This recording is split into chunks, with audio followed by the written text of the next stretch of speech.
Welcome to the Crazy Cool Family Podcast with Don and Suzanne Manning. A podcast where we share with you great insights about everything family from over 30 years of parenting 7 kids and over a decade of equipping parents through our Crazy Cool Family ministry. So let us inspire and equip you to build your best family.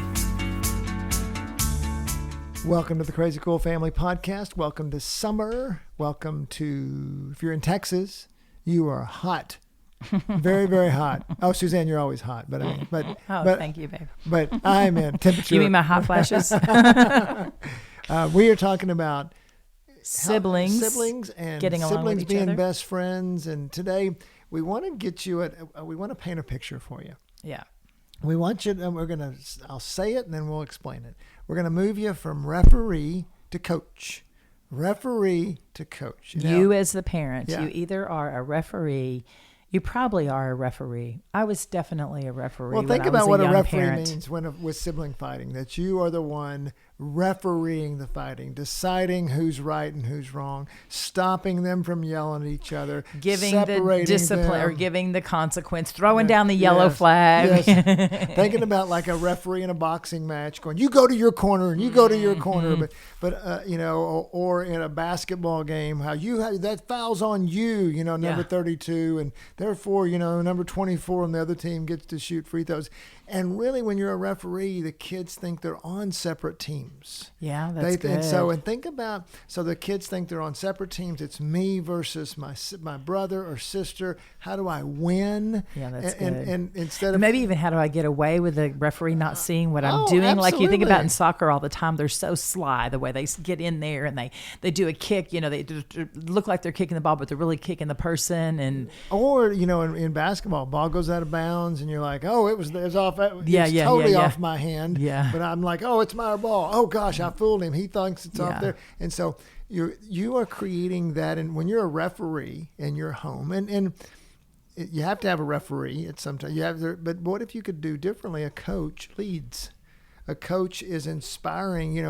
The coach says, I want my team to do something better. Mm-hmm. I want my team to play within the rules. And we might push the rules a little bit, push the boundaries a little bit, but we want them to play with excellence. And so what does it look like to play sibling relationships with excellence and be that coach? Yeah, and so I think that the being caught up in the moment throws us as parents in that referee role. The game's going fast, and we're running up and down the field, court, whatever it is, in the middle of the game. We're doing life with our kids, and so we're thrown into that referee role, and so we're given the commands, and we're throwing the things out there. And everybody's always mad at the ref. Both sides are. Yeah. Neither side feels like the ref. Every side feels. Somebody feels cheated. Oh gosh! I mean, Yeah. do you ever feel somebody say, "Oh, the ref was good to us today"? I mean, they never say that. And so just as a parent, we just get caught up in that role because we're caught up in the moment. We're caught up in the game of life, if you will. And so what we want to do is we want to challenge you from being the referee to pull you out of that role, which is going to be hard because it's probably what you've done and it's what you know. And we want to put you in the role of coach. When does coaching happen? Coaching happens before the game. Coaching happens in the practices. Coaching happens not in the heat of the moment. Coaching happens when there's a timeout and everybody comes to the sideline and the coach is the calm and the steady as everybody's fried and out of control. The coach is the one that brings okay, this is the plan. This is what we're going to do. Radically different than the referee that's saying, you're out, you're wrong, this is it, you've failed, you've messed up. And how do you? What a picture! So how do you become a coach, and what are you coaching? Right. So we all agree that referee not where we want to be. Let's move to coaching. I don't even like the black and white striped outfits. I mean, you could. You hate zebras. I would not be able to wear those. I don't even think I could wear it. But anyway, and maybe it's from years of coaching youth sports, but actually, side note, I hate the way that we treat referees it is a very difficult job to do, but it's, it is, they are, if you're out there in youth sports, treat your referees better than most parents do, because it's really a shame the way we do that. They're usually just teenagers. Yeah, exactly. But anyway, So how do you become a great coach in sibling relationships? And I think it's just like inspiring a team to be their best. What are the fundamentals? What are the fundamentals of coaching a sibling? And one of those is just respecting each other. Is that and again, Suzanne said it great. Is we don't coach. I used to. I mean, I didn't like it, but I would coach during the game all the time. And when my kid was up to the plate, I'd be coaching third base, and I'd be like, "Get your elbow up," and that's not good. But it's but you can. But I mean, it's best to coach outside of it. Is that teaching respect for their siblings and honoring their siblings. And one of the ways you do that is to talk about the values of your home. And one of the values of our family is that we honor each other. And our family, is a big deal, and the people in our family are big deals. And to be a Manning was a big deal. Yeah. And so if you, just like I would teach my children to honor their mother, and Suzanne always taught them to honor their father, you also honor each other, and it's just super important. And so we don't, say things that are dishonoring, and we do say things that are honoring. And we give that example to our kids of how we are honoring to our children and honoring to each other as well. Yeah, I think honor is a really big thing, and I think it's been lost in our society. And so I just encourage you to adopt that as a value in your family. On how do you treat each other with honor? You elevate them. You look to them as you serve them. You take care of them. You treat them with respect. I think honor is so valuable. And some of the ways to do that is, let's say that someone does very well at something. Well, let's celebrate that as a family. And you want to celebrate. Make sure it goes around, that you're not always celebrating one person or whatever. But I mean, It's great to celebrate. And it's great to praise. If someone at school, one of their teachers came in and said, "Well, I just love Macy. She's so diligent," or whatever. "She's so kind." We would come in and talk about that with our family. "Man, did you know that one of Macy's teachers said this to us about her?" And wow, Macy, we were so, and you watch the child just kind of, their chest comes out and they bow up a little bit because they're excited. And then the other kids, you try to teach them to join in and teach them the value of that. Yeah, and so what you're doing there, even when it comes to siblings and the relationship with the siblings, is they're teaching them to celebrate each other. And so you're highlighting, "Oh my goodness, you guys played so good together. Y'all were back there in the back room. Y'all were playing so y'all shared so well. You were so kind to each other," and highlighting that and bringing that to attention when they're doing something right. Because when we can pay attention to what they're doing right and we talk about that, then they're not going to do as much wrong, because it feels good to do something right and to be told about it and to bring that to attention. So they're going to want to choose to do that more. They want our attention. They're going to get our attention no matter what. And so are we going to give them positive attention, or are we going to give them negative attention? Are they going to fight with each other because they want our attention, or are they going to get along with each other because we notice it and we tell them about it? Or let's say that, brother doesn't make the team. So what do you do with that? When brother doesn't make the team, we pray with him. We help him. We talk about it. We don't just, we want to bring it. Hey, you know what? Brother didn't make the team. We need to come alongside him with compassion and realize, man, how would you feel if you didn't make the team? Man, I'd feel terrible. That's how you go from what we talk about, going from fighting and dishonor to investment. And think about that. So how many times would an older or younger say, "Well, I made the team and you didn't," and we have those statements. Well, we're coaching, we're cutting it off at the pass by saying, "Hey, this situation's happening in our family. We're honoring to our sibling, and man, how would you feel if this happened? Let's see what you can do, man. You're an older brother. If you're understanding with him, you can help him have confidence for the next stage of the journey. And maybe next time maybe next time he'll work harder, or maybe whatever he needs to do, or maybe pick another sport or whatever it is, pick another activity. But what are we going to do to make something else happen because we are honoring and we invest. And I think that's, as a coach, one of those principles is you want to teach your siblings, your kids, to invest in their siblings. Yeah, I love that. That's so true. And you said something earlier in the podcast that I want to highlight, which goes right along with that honoring and that investing, is that with a referee, they're in the middle of the two teams, giving conflicts to each of the, giving consequences to each of the teams. But as a coach, they're on the same team. And so I want you as parents to see that you as a family are all on the same team. And so many times our children think that they're on the opposite team. They're across the line from each other. We have a visual in one of our guides where there's a line that's drawn and the parent is on one side and the child is on the other. And so in this situation there, you've got a sibling on one side and a sibling on the other side of the line. And our goal as parents, as we coach, is to get our kids on the same side of the line, because we're doing life together as a family. We're facing the consequences and the experiences of life together. And so what do you do? How do you do that so that your kids are on the same team? They're not against each other. There's not that rivalry, there's not that one up, I'm better than you, or whatever that is. How do we get them to come along beside each other and help the whole team, the whole Manning team, be the best that it can be? Yeah, and how does that practically apply in a fight between two siblings? You could say, hey, guys, come here. And they come in. Again, calmness. Calmness does so much. If you're yelling at them, then they're going to say, well, you're a hypocrite. You're yelling at me as I'm yelling or whatever. But you bring it to them and you say, hey, I want you to know I'm on your team and I'm on your team. And we're on the same team. Yeah, and so we're going to figure all this out together. And so, but you think, oh, I don't need to tell them that.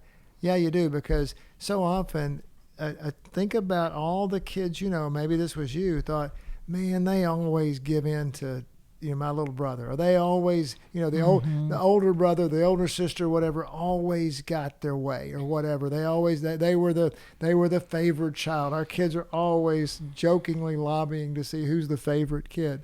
I say whoever helps me with the dishes. but literally saying to them, look, guys, I want you to know that I'm on both your sides, and we're gonna try to. And really, sometimes that may mean, hey, because I'm on both of your sides, I don't want to choose this. I want you to go work it out, and I want you to go honor each other as you work it out. Go back there and without yelling at each other, and come back and let me know what you decide, and let you know what's honoring to each other too. Yeah, I love that, because what you did is you're giving them the space to have the conflict, and the conflict is dividing, and it's putting them on one team to the other, and you're honoring them in that there is something there that's making y'all be on different sides of the team. But going in and reminding them, but remember, we're on the same team. Like even you and I in our marriage, we were like, we have to remember we're on the same team. Remember, we're on the same team. Conflict is on one side of the line, and we are facing the conflict on the other side of the line. And so as the coach, remember that from your perspective, and then to your children's perspective too, as they're getting along with each other and building their relationship, that you guys are fighting for the same thing, that we have the same values as a family. We want the same thing. We're on the same team. Yeah, and a lot of times that means removing a good coach has high principles. He has high expectations, if you will. But the best coach allows mistakes. The best coach, he doesn't. There is a hope that it's like in basketball. Michael Jordan missed half his shots. Mm-hmm. Well, but he took a lot of them, and he practiced a lot of them.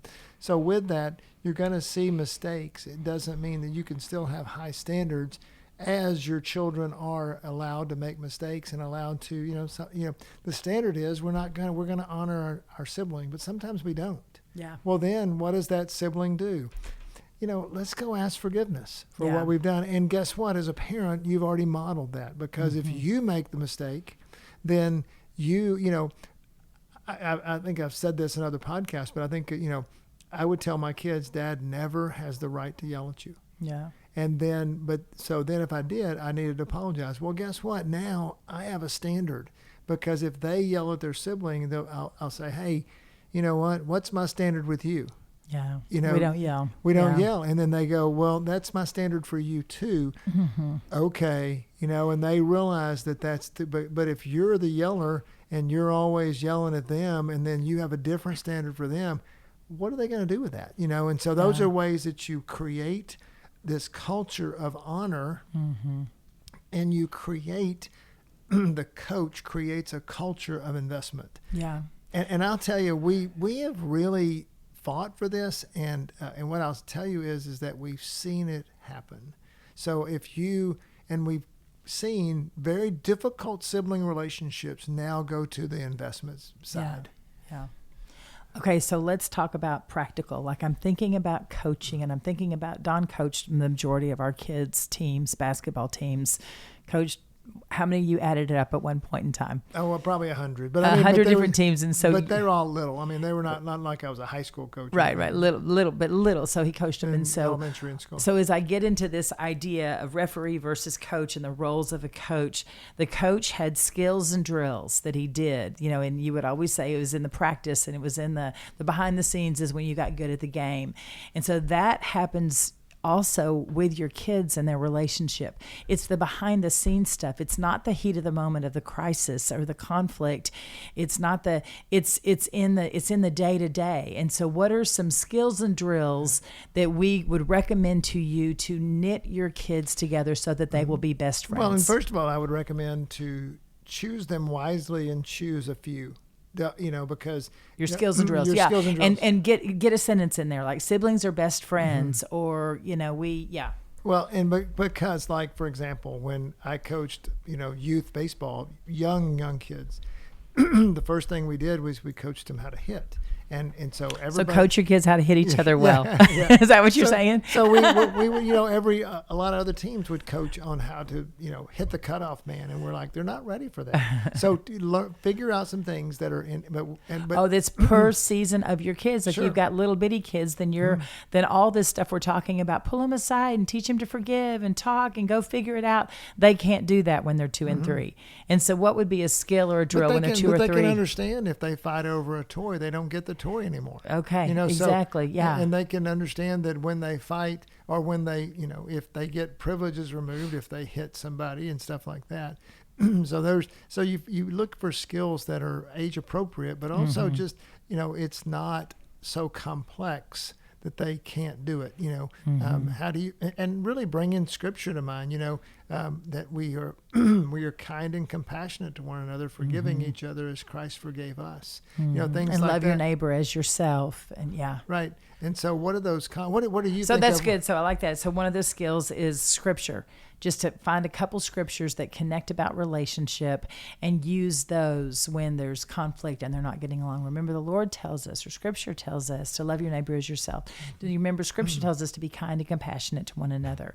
And so another one that you always said was, these people, that your brothers and sisters, the most important people in your life. They will be with you the rest of your life. Your friends will come and go, but your siblings are your friends forever. Right. And so, that's definitely one of the things. That's a great. It's a great one for a 3-year-old. Yeah, well, it's a great sentence to say, to remind them, they're your best friend. They're your best friend. And what's super interesting about that is that when your kids get older and they get into middle school, they'll push back because they're spreading their wings and they're going out into the world a little bit, and they'll say, no, Sarah is my best friend, or Rachel, or whatever that is, and I'll say, they are one of your good friends. They are, and they'll be your friend. Who knows how long they'll be a friend? But your sister Madeline is your best friend. She's the one this is what I'd say.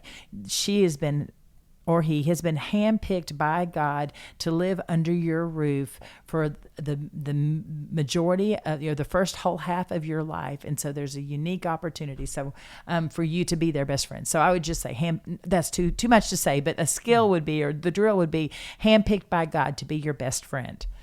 And another one is always speak kindly to our brother and sister. You know, that we never tear them down. Yeah, go after their words. I think that that's a really good skill drill, is to go after the way they're speaking to each other. Do not allow the words to be degrading, dishonoring, any of that. Which go after those mean words. You can't have, it teaches them, you know, we talk about in another podcast how to teach your kids to what you're training in the inside is for the outside world as well.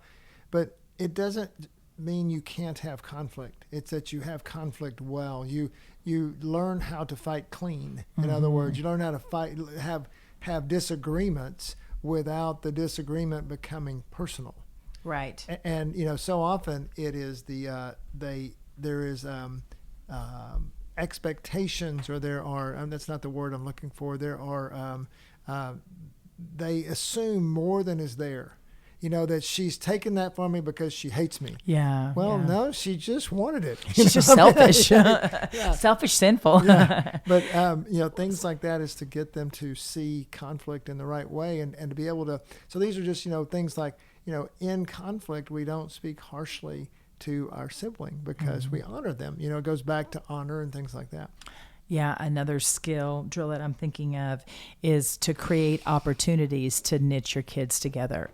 You know, if they're not getting along, then have them share a room for a season, or if they are getting along, planning outings with those two. You know, just take those two somewhere.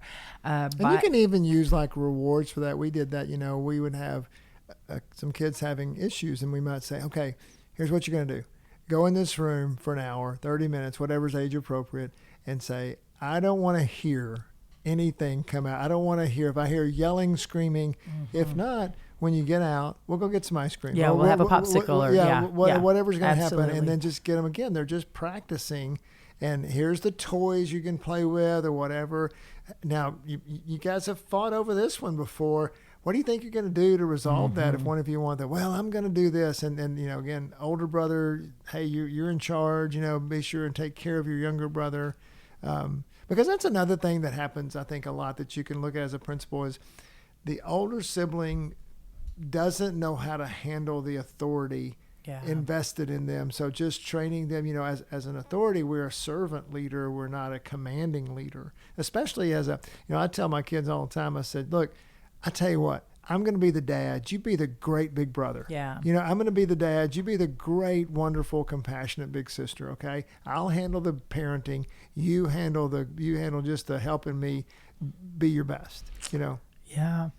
So and as you're thinking, one of the things that comes to mind, and you had already mentioned this, investing in them, and you talked about investing by celebrating and paying attention to. But one of the things that we would do when there was a conflict between kids or there was a breakdown in the relationship is we would go shopping and buy that child something. You know what? Let's go get your sister or something. You know, let's bring her, and them be thinking about their sibling instead of themselves. Once again, putting them on the same team, but investing in them with something materialistic or something thoughtful or something that would make the sibling realize, oh, they're thinking about me. And an investment is well, and simply another thing training that child to think about their siblings too. You're training them to think about others in general. I mean, so when so like, you know, if maybe a child has a summer birthday, and so you take the other kid with you, what are we going to get for, you know, for the birthdays? Because now you'd be amazed at how often a sibling would say, well, I don't know because I don't know my sibling. You know, okay. Or what can I buy for me? That's what it is. There's so many times that we'd go shopping and they'd want something for themselves. And so we'd get them a gumball, but we'd buy the other child a present to help them see, oh, they're important and they're valuable and this is about them and not about me. Yeah. And that's just another thing you were talking about principles to have is when there comes a time, it's the child's birthday or it's the child, you know, they're graduating from something. And so now it's time to honor that child. Yeah. And it's not, well, and you're right, the other child might say, well, what about me? There's a kind of time for you to be honored too. And when that happens, we're going to have all these children, and we had a lot to honor, but I mean, they're all going to honor you at that point. And those things, it's okay to highlight one child at a time, you know, for different things. And yeah, I think it's not only okay, I think it's super valuable for all the other siblings to do that. And so, yeah, so much. There's so much from going from referee to coach. And I think that what I would say is that referee gets caught up in the moment and gets caught up in the rush of the game. The coach is, when you're coaching your kids in their relationships with their siblings, that's a behind the scenes something that's happening as you put them to bed at night and you're having those conversations. How do you think about what do you think about your little sister right now? How can we help them be better? Or how can we bless them? How can we love them more? That's the conversations that you're having, these coaching conversations, those are along the way, not in the heat of the moment. So what we're saying to kind of finish this up is most parents spend the majority of their time being a referee. Yeah. But if you do the coaching more, then you'll spend less time being a referee. And you might not even have to be one. Yeah, and the referee part is not fun. Mm-mm. And nobody likes the referee. Yeah, exactly. And so the people love their coach. Exactly, and the coaching, especially if it's a good coach, and then. And you are a good coach. And refereeing becomes a lot easier when you've got two good teams playing games, the referee part becomes a lot easier. So coaching behind the scenes makes your referee life so much easier. And with that, you're training your children to move from fighting to serving each other and to being servants. And on the same team. Yeah. Yeah. And as that happens, it completely, I'm telling you, it will completely transform your home. So take it, learn more about it, study it, try it. It's not easy. It's certainly a lot of work to train. It's just think about how hard a coach works. And but if you do it, when you have that great team and they're, working together and winning games and all that, it's a lot of fun. So okay, this last thing, I just have to say this to scoop up the marriage. Coaches have assistant coaches, and so scoop your spouse in there.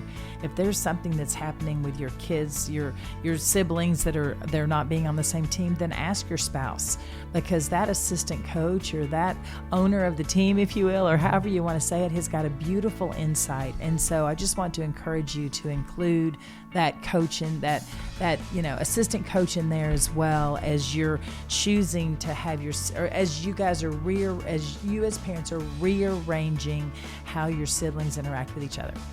Going from referee to coach in sibling relationships. There you go. Go, and you know what? We have a lot of material in our curriculum, in our guides, in our books, in our podcast, even in our Base Camp series about sibling conflict. So if you want to go do more research, it's there for you. As always, parents, go be crazy, crazycoolfamily.com.